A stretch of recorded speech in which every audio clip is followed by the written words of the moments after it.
nos ha pedido la posibilidad de intervenir en la comisión y así le entregaremos la palabra al presidente nacional de la Federación de Instituciones de Educación Particular FIDE, el señor Guido Crino, acompañado del abogado señor Rodrigo Díaz y el presidente de la Asociación Nacional de Padres y Apoderados de FIDE, señor Ricardo Salinas.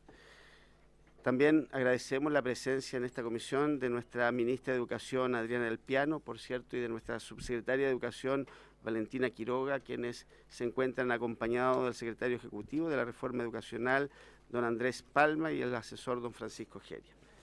Bien, le damos entonces la palabra a don Guido Crino para que pueda expresar opinión en relación al proyecto que vamos a tratar. Tiene la palabra, señor Crino.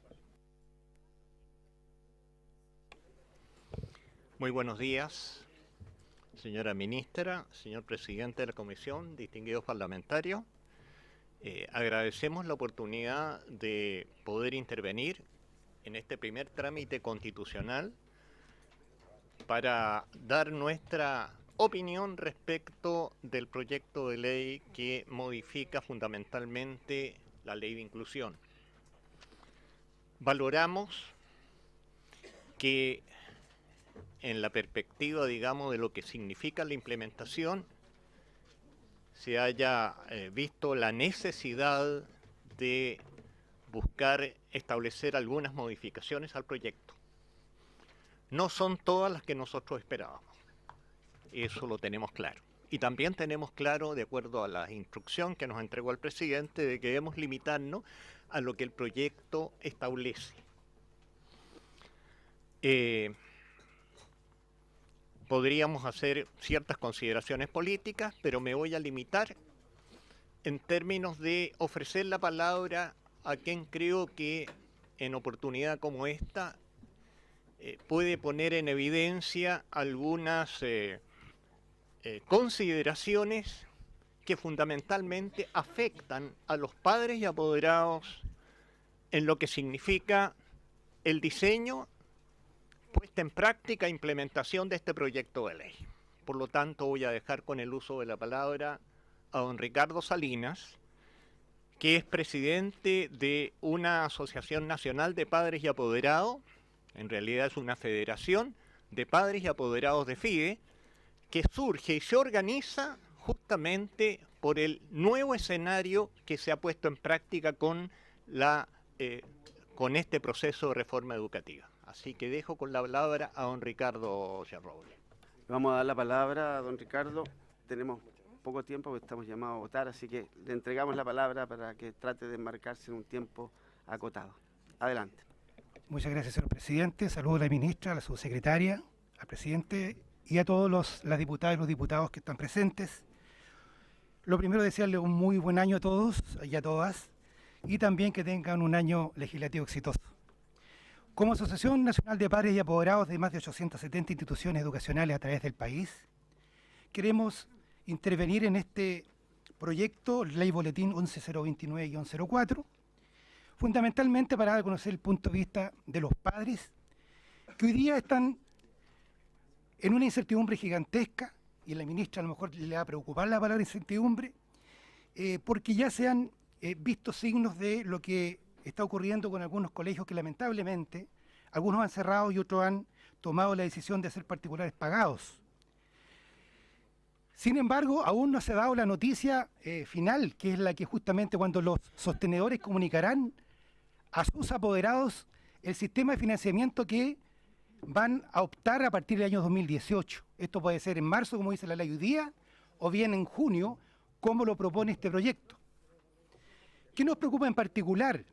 En el sentido de que los papás se están quedando, muchos de ellos, sin los proyectos educativos que eligieron en su momento para sus hijos.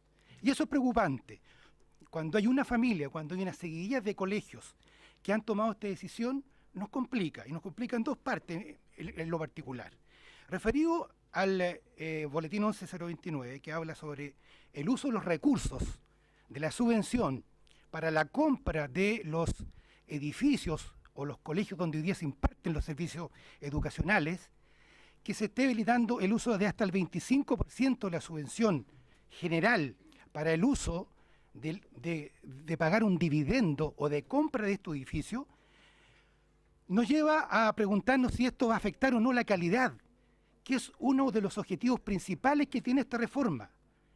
Una educación gratuita y con mucha disposición o con mucho alcance hacia todos los chilenos, hacia todos los alumnos del país. Eso nos preocupa, ¿por qué? Porque en definitiva, si esto efectivamente va a ser a través de la subvención general, esto va a mermar necesariamente el uso de los recursos para fines educativos, como lo indica la ley. Dice hasta el 25% o hasta donde no perjudique el funcionamiento de la unidad educativa. Sin embargo, sabemos fehacientemente que hoy día los colegios están ajustados en su presupuesto. La reforma en lo particular propone el uso de 25 pesos de 100 que reciben los sostenedores hoy día, hasta 25 pesos. Y eso es muy incidente, especialmente en la unidad educativa, que tiene un presupuesto muy acotado. Respecto de la reforma en lo general, nos preocupa la segmentación y la polarización de la educación en dos segmentos. Uno es el particular pagado, donde está presente el lucro, que justamente busca terminar esta reforma. Pero sin embargo, en aquellos colegios o unidades educativas que opten por ir a la educación gratuita futura, porque el copago va a ir bajando según dice la ley, ellos también colateralmente llevarán a que se haga presente el lucro. ¿Dónde? En la banca.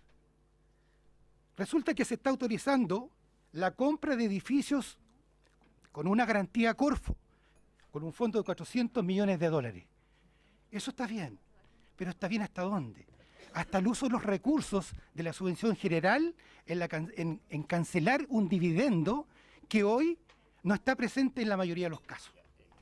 Entonces, esta segmentación no elimina a juicio de los padres el lucro, porque lo presenta en un segmento particular pagado que era del 7% y está subiendo su porcentaje en la educación, y otro segmento que va a ser el público, que indirectamente va a tener a la banca financiando o manejando estos negocios de compra y venta de colegios. Insisto, con uso de la subvención general.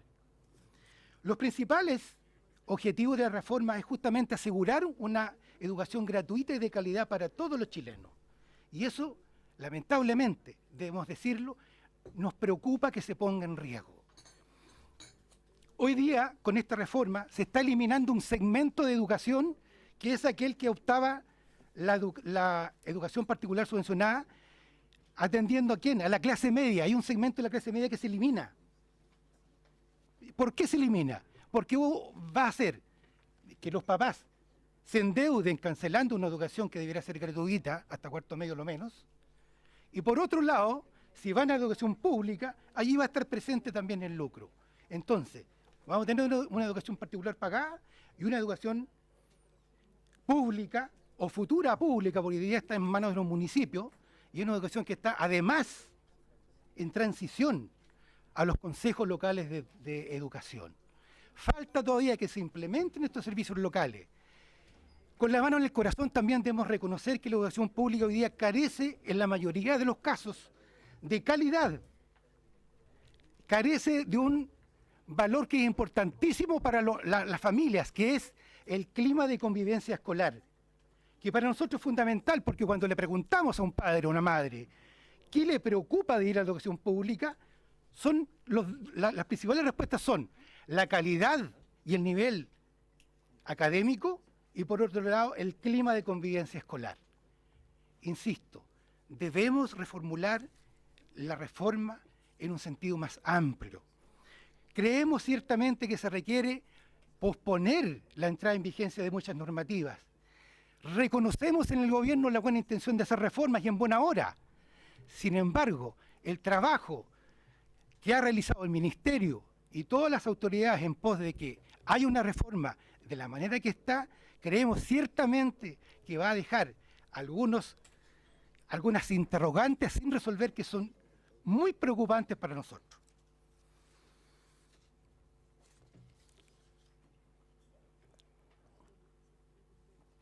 Desde el punto de vista de los escenarios que viviremos en el año 2018, sea en marzo del 2017 o sea en junio del mismo año, creemos que para los papás de familia no representa un cambio o una herramienta de utilidad si esto no aporta contenidos para que los sostenedores puedan reformular su permanencia en el sistema. Creemos que debemos de darle la oportunidad a la educación pública para que en un tiempo razonable recupere la calidad que tanto se requiere. Hay excepciones que son muy valoradas, pero debemos, en sí, reformular. ¿Para qué? Para que sea una reforma que se pueda proyectar en el tiempo y lleve con nosotros un logro de todos. Ahora sí, disculpen. Lleve con nosotros un logro de todo. ¿Qué significa aquello? Que sea un consenso de todos los sectores. Los papás nos preocupa fundamentalmente situaciones como que la educación se tome como un emblema de un gobierno de turno. Nos duele eso. Creemos que la educación debe ser una política de Estado, que se pase igual que una posta en el deporte. Un emblema, pero con una visión de futuro. ¿Qué es lo que lleva a esa visión de futuro? Efectivamente lo que está tratando de hacer el Ministerio. Una educación de calidad, una educación gratuita y que esté al alcance de todos los chilenos. Pero sacándole la rueda de los patines, como dijo el ministro Izaguirre en su momento, a los que iban bien, no nos soluciona el problema. Creemos ciertamente que debemos de subir estos patines a todos los sectores que están bajo ellos o lejanos de alcanzarlos. Los padres de familia, estamos disponibles, señores diputados, Ministerio de Educación, a seguir trabajando por reformular lo que haya que trabajar. Pero necesitamos que como ciudadanos de una misma república nos unamos y veamos la educación como política de Estado, insisto, y herramienta que nos va a llevar a superar pobreza y salir del subdesarrollo que nos preocupa a todos como país. Le agradecemos el tiempo y ojalá esto pueda ser eco en ustedes y podamos seguir conversando en el futuro sobre otros cambios que merece considerarlos. Muchas gracias. Agradecemos al presidente de la Asociación Nacional de Padres y Apoderados FIDE su presentación. Tenemos muy poco espacio más, solamente para redondear podríamos entregarle la palabra entonces al señor abogado. Bien, tiene, por favor, bien acotado. Sí. Muchas gracias, señor presidente y posible intermedio de la Cámara. También saludamos a la ministra y a la subsecretaria, a sus asesores. La idea son 5 láminas. Voy a ir bastante rápido para poder acotarme a la... Sí. No se preocupe, señor presidente. Elementos que son centrales para nosotros. Nos parece que es una ley que nos da más tiempo. Ya explicita también las normas sobre cómo va a ser el aval Corfo. Soluciona también algunos temas relevantes, lo cual es la parte positiva, digamos, de la ley. Nos parece bastante bien el tema de los plazos. Se permite también el plazo de los colegios que tienen FICOM en marzo del 2017 hasta junio del 2017 para determinar si pasan a colegio pagado o no. Y también el tema de los arriendos, la extensión, y hay como una especie de incentivo para pasarse a una entidad sin fines de lucro. ¿Cuáles son los problemas que nosotros detectamos? En primer lugar, el plazo del 31 de diciembre nos parece bastante breve, porque no se toca el plazo del 31 de diciembre del 2017 para pasar de colegio sin fin de lucro a uno, perdón, con fin de lucro a uno sin fin de lucro.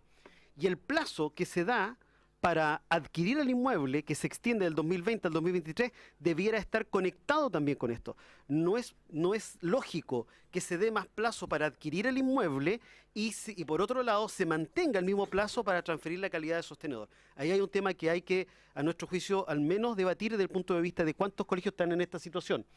Porque aquí hay un número que hay que sincerar. Se ha repetido hasta la saciedad el número de colegios que no ha pasado o que tiene el problema, pero no sabemos qué matrícula representa ese número de colegios. Para nosotros es esencial saber qué matrícula. No es lo mismo 500 colegios con 100 alumnos que 500 colegios de 1000 alumnos. Obviamente cambia el panorama y ahí es esencial saber cuál es la matrícula que está afectada con esta complicación de los plazos. Y el tema de la venta del inmueble, Yo diría que aquí hay un elemento que es esencial. El proyecto de ley, sin explicar mucho, elimina el tema del leasing como una posibilidad de adquirir el inmueble, lo cual está dentro de las facultades que tiene el Ejecutivo. Pero eso no soluciona los casos actuales de colegios que antes de la ley ya tenían leasing y que están fuera y están en un vacío legal actualmente. Ese tema es un tema central, sin perjuicio de que al menos desde el punto de vista nuestro no hay argumento jurídico para eliminar el leasing, considerando que el leasing puede tener una cláusula de obligatoriedad en términos de comprar el inmueble al final del periodo del arriendo. Y ahí se puede entrar a discutir al menos cuáles pueden ser esas condiciones, considerando que sería una especie de leasing forzoso en términos de la adquisición del inmueble al final del término del arriendo. O sea, no habría opción de compra, sería compra, ¿ya? Ahora, temas ausentes. Tenemos el tema de la selección de alumnos que ha planteado el don Ricardo, en términos que nos complica y nos preocupa lo que ha pasado en Magallanes. No hay cifras concretas. FIDE pidió vía Consejo de Transparencia cuáles eran las postulaciones que se habían presentado y al día de hoy no tenemos respuestas sobre qué alumnos, o mejor dicho, a qué colegios se postularon, qué alumnos y en qué porcentaje quería colegio particular subvencionado con o sin fin de lucro. Tampoco tenemos ese dato y fue negado por la Ceremi de la 12ª región. El plazo de transferencia de regalía sostenedor, nuevamente sostenemos que debe extenderse del 31 de diciembre del 2017 al menos en 2 años más. No toca el tema de la valorización de los bienes inmuebles, y aquí hay un tema central. Falta una suerte de coordinación con el Servicio de Impuestos Internos. En estos momentos yo puedo pedir hoy día la revalorización de los bienes inmuebles que he construido y ocurre que el Servicio de Impuestos Internos me va a mandar un inspector recién en 6 meses más. Con lo cual, si estamos con estos plazos, claramente voy a tener un tema de tasación que me va a quedar totalmente desfasado de lo que actualmente está en un colegio. Y ahí no se cumpliría con la palabra de que se va a pagar el valor de lo construido. Finalmente, sobre también algunos elementos que habría que incorporar sobre la especificación de la finalidad de los fines educativos que se han incorporado por la Ley 20.845, en especial aquellos que han generado jurisprudencia que no es vinculante, pero que sí obviamente, o sea, no genera un precedente, pero que sí es vinculante para los sostenedores sobre la finalidad de los temas educativos, de los fines educativos que ha entregado la superintendencia. Es necesario que algunos de estos elementos se pongan en el rango legal para evitar que tengamos que pedir constantemente informe a la superintendencia sobre si esto se puede o no se puede hacer.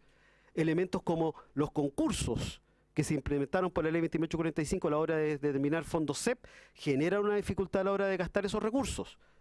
¿Ya? Estos son elementos que a nuestro juicio son esenciales a la hora de poder dar flexibilidad y utilidad a la ley de inclusión.